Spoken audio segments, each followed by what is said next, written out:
اس شخص نے مولا علی سے کہا، یا علی مجھے بتائیں موت کیا ہے؟ مولا علی نے فرمایا، اگر میں تجھے حقیقت بتاؤں موت کیا ہے تو تم اس بات پہ یقین نہیں کرو گے۔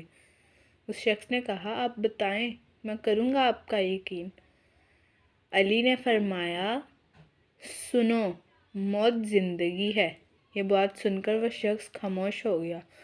پھر اس نے کہا، یہ کیسے ممکن ہے؟ یہ کیسے ہو سکتا ہے کہ موت انسان کی زندگی ہو؟ مولا علی نے فرمایا، اچھا مجھے بتاؤ، جب تم پیدا ہوئے تھے تو کس حالت میں تھے؟ اس شخص نے کہا، میں تو کیا، ہر شخص جب پیدا ہوتا ہے تو رو رہا ہوتا ہے۔ مولا علی نے فرمایا، وہ رو رہا اس لیے ہوتا ہے کیونکہ جب وہ اپنی ماں کے پیٹ میں ہوتا ہے تو اس کو لگتا ہے وہی اس کی زندگی ہے، اور جب وہ دنیا میں آتا ہے تو اسے لگتا ہے جیسے اس کی موت ہونے لگی ہو، وہ اس لیے رو رہا ہوتا ہے۔ اور جب انسان دنیا سے جاتا ہے تو لوگ روتے ہیں کہ اس کی موت ہو گئی بیچارہ، مگر حقیقت میں تو وہ اپنی اصل زندگی کی طرف جا رہا ہوتا ہے۔